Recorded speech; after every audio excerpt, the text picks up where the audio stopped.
Hi, Hans from Request for Music here, and this is a new tutorial on the F-SYN series of modules, and I'll be focusing on the sequencer, the SEQ this time, um, which is obviously a sequencer, and I've got a sort of a minimum setup here to be able to make it heard. So I've got a VCO and I've got a VCF, so the VCO voltage controlled oscillator, of course, that I have all of the wave types in.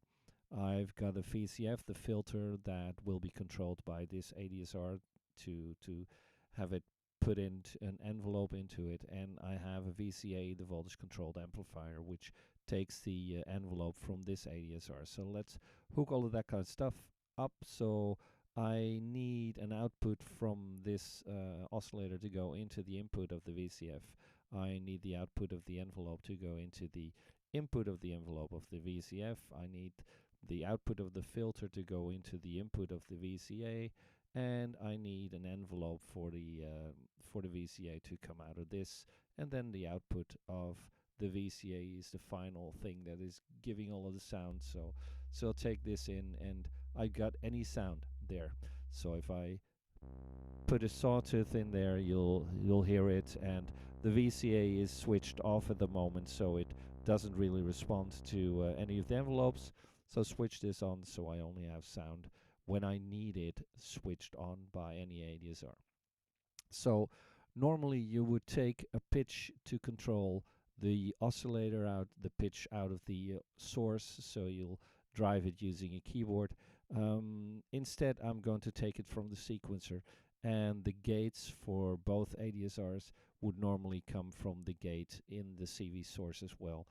But instead, I have my sequencer doing all of that. So the sequencer, what is it? It's a 16-step sequencer, and I've got a couple of things in there. I've got on the top section, I've got sort of basic control for speed, for the number of steps, and a transpose setting. The speed obviously is going to decide how fast it is going to run.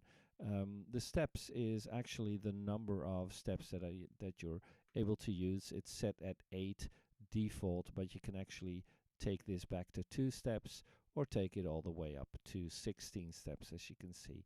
And you see that all of the steps are not available. They'll be put in there transparent, so to speak, so they'll be less noticeable anyway. And the transpose is a transpose option that you can use to go from -12 semi-steps or semi-notes up to 12 plus steps.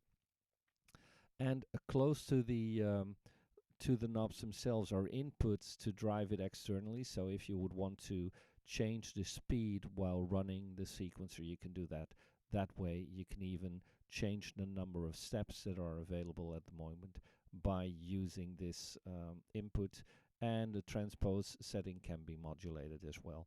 And even there's a gate input, because normally the speed is decided by the module, by the speed, but once you use a gate in, it will only step to a next step in the line when a gate or when any signal is received. You could also use a sawtooth, an LFO for that, for instance. Then there's this small reset button to make it go to the start point, and obviously a play button. So that means that if I switch this on, it's going to run through, and as you can see, it's running through 3 steps at the moment, and it can actually take this up and it will go through all of the steps available at that point. So the steps themselves, they have knobs, and the knobs are have a range of -24 to +24 semi notes as well. So that means that if I set it at 0, it's not going to change anything to the oscillator. So if I take this out, and just let's go a step ahead before explaining everything, I'll just take my pitch out, and the pitch goes into the external in for the VCO. I'll take my gates out, I'll put it into the gate for the filter, and also put it into the gate for the VCA, and you already hear that now we're getting sound for each and every step. So that means that if I change my attack, decay, sustain, release, I can actually change the way it's going to drive the filter. And since I also have this setting for the VCA, that obviously is controlling the length for the sound that's getting out of the VCA.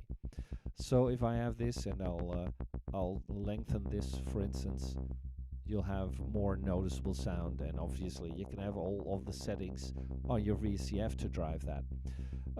So let's stop it for a while and let's get back into this. Hopefully you saw that it's running through, and as said, it's now stopping at this point, but if I do a reset, it's going to jump back to the first step. Speed obviously is important, so if I take this at a lower speed, it's going to take longer before it's going into the next step, so to speak. And I've got all of these knobs. It's driving the VCF and it's driving everything. The gate length can be important, so if I take this down, dependent on what settings you have on the ADSR, it will be more noticeable if you change the gate length. And underneath the ADSR, because there's obviously a couple of outputs on the bottom, you've already seen that I have the pitch and the gate connected, but there's also an accent output, and that's an update that I created yesterday, which is capable of sending an extra gate out for every time when there's a knob switched on here on the bottom. So for instance, if I would do that now, if I would take this out and put this into my timbre modulation on the VCF, I could actually just take the gate, because I didn't put it into a second or into a next envelope, but I can still change the way that sounds. So I could say that I've wanted a step or an extra accent on the first, the fourth, and the seventh. I could do something like that, and then play around with this that way. So that gives you extra help in creating some kind of more difficult rhythm.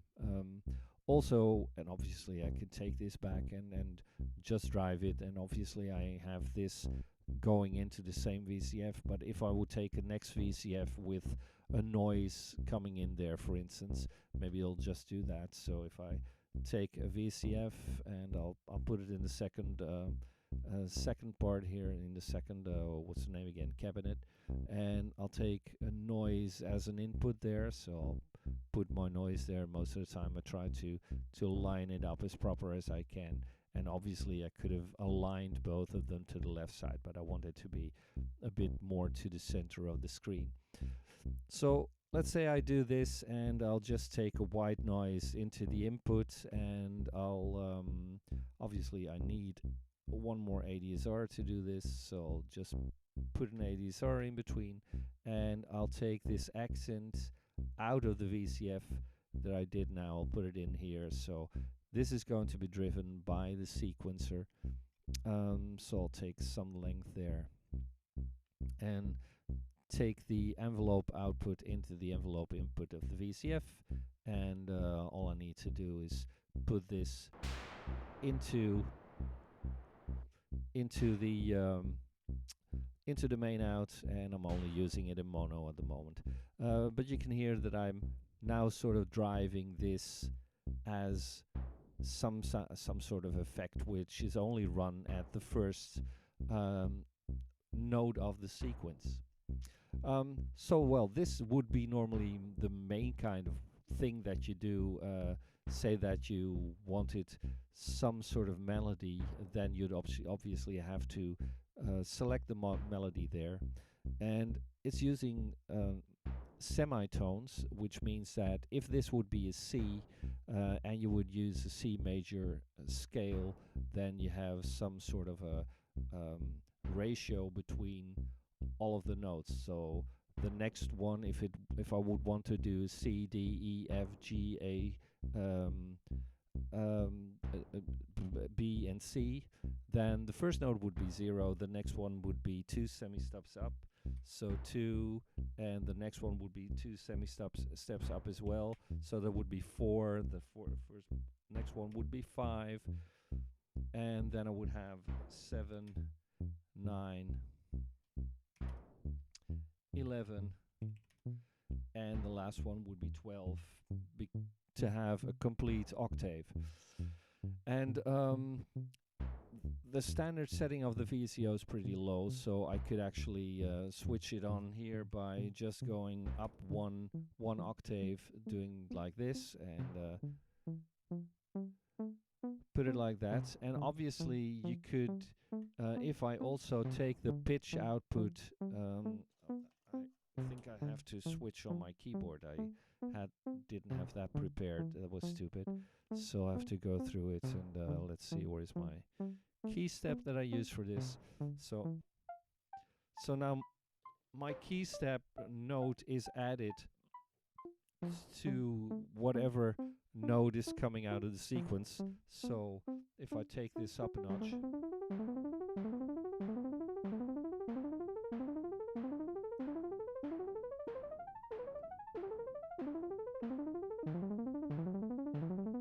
something like that. And especially in that case, now I also have this noise thing here, of course, but it might be nice having the first note being harder than the others, so I could actually take the accent of the first note out and maybe turn down my ADSR a bit, or the rest of the sound. So let's take a next ADSR in here and take the accent note for that, and put that into the timbre as well. So I'll take this to be longer and the other one to be shorter, and obviously they work together. So let's see if I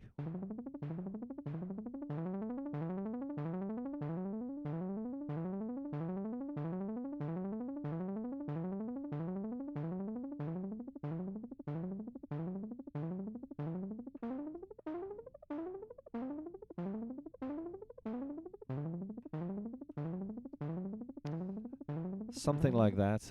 I must say that most of the time I don't use steps like this, because if you want to do it like sort of a bass run, you'll probably want to use notes like the fundamental out of the scale, so the 0, and then maybe something like an octave above, an octave below, and maybe a fifth step in between, because that's the third note of a normal chord, which is or which is not affected by having a major or a minor chord. So that's easier to work with. So let's say that I do something like I'll set this back to 0, and I'll set this to a 12 semitone, and I'll set this back to 0 again, and maybe go down, so -12 on this one, and this one will be 0 again, and let's go up to 7, which is a fifth, actually 7 steps. Yeah, but that's anyway. I'll explain that later, and I'll go back to 12 here. So I've got something like this.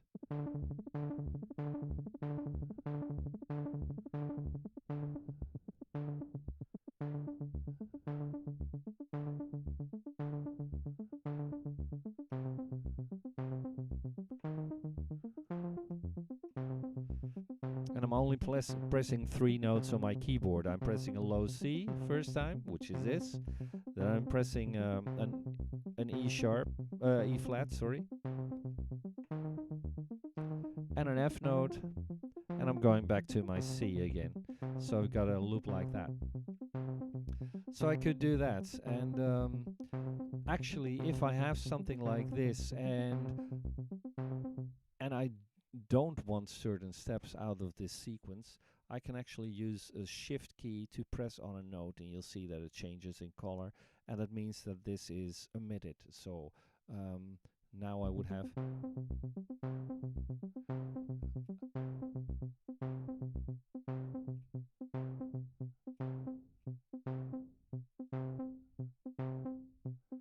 I could do stuff like that to just let those notes be skipped while running through the sequence.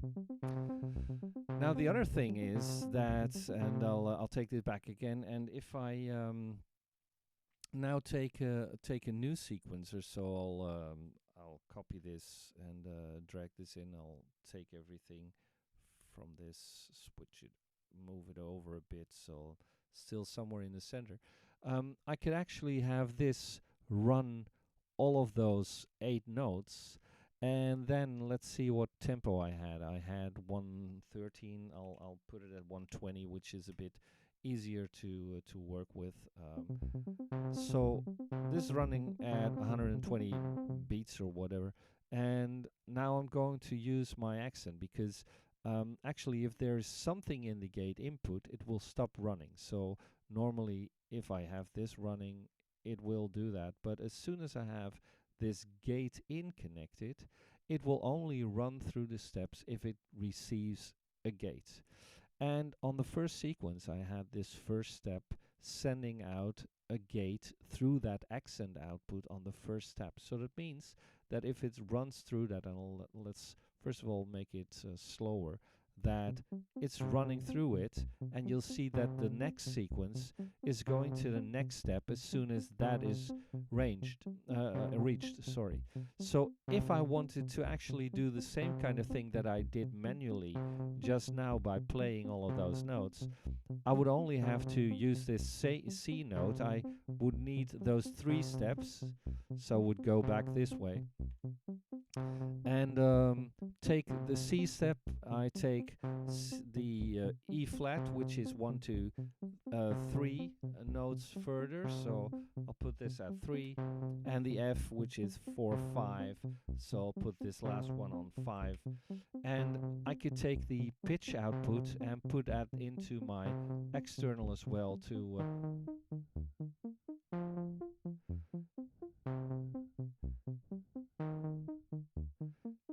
and you hear that you've got it that way. And obviously I could have put an extra note in there to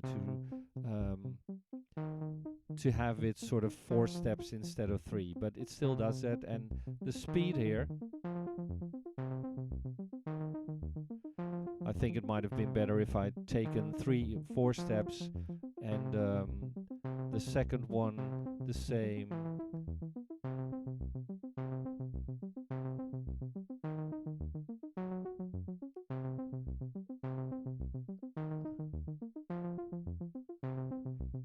Something like this. So now you can sort of define this as well. And let's say that I actually wanted the first step here to drive this sort of a noise sound. I would actually take this out and take this into the accent, switch this into accent, and as soon as that one is reached, then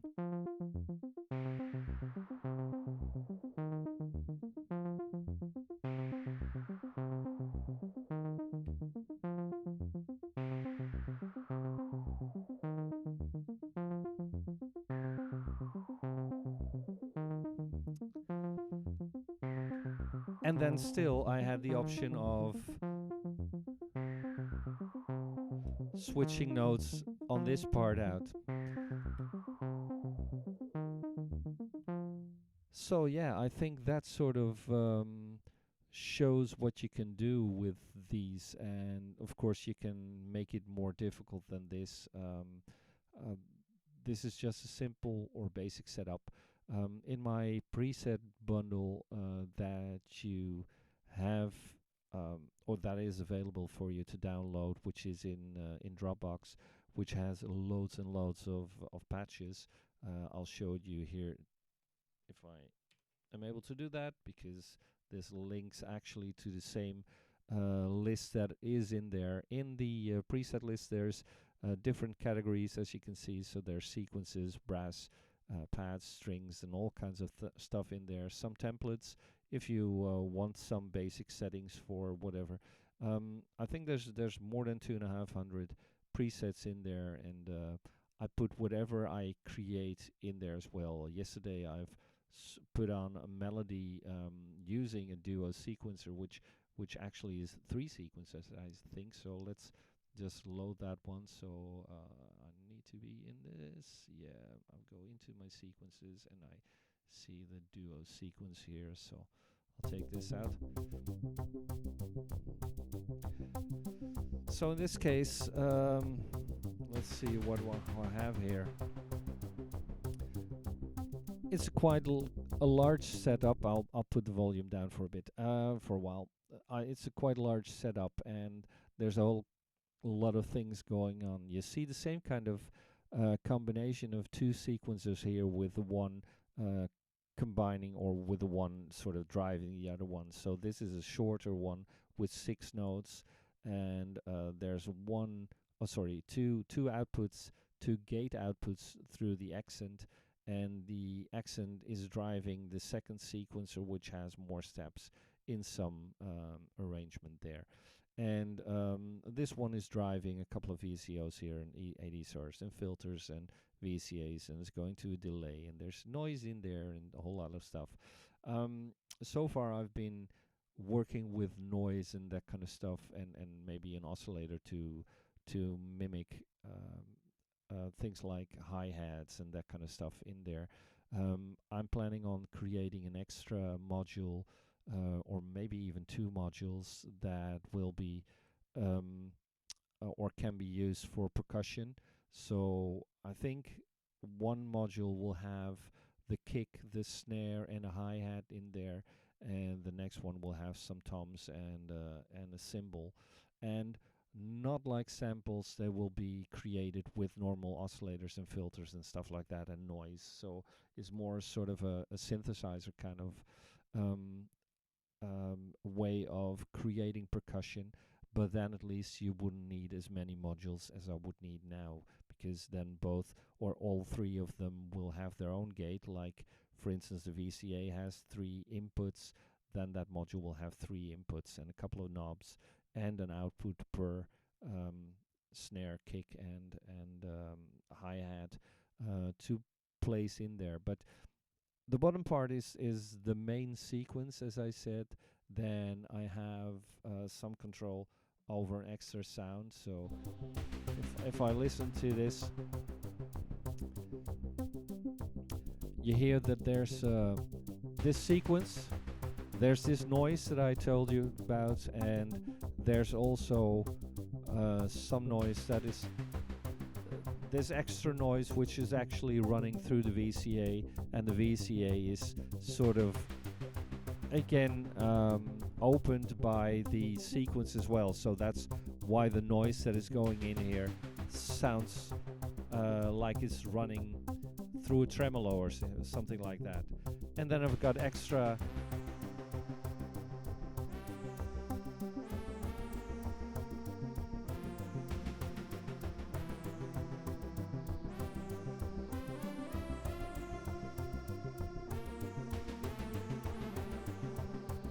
an extra melody that is running through this. So a lot of stuff that way.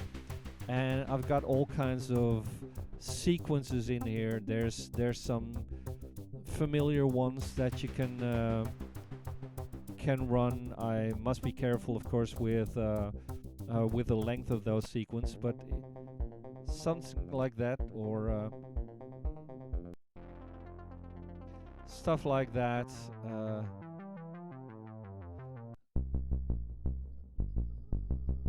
So there's a whole lot of stuff in there, and of course my own kind of sequences that I created. So yeah, I think that sort of covers the things that you can do with sequence with SEQ. So I hope that's interesting for you, and I'll be back with more tutorials on focusing on every part of F-SYN later. So I'll be back, and cheers, have a great day. Bye bye.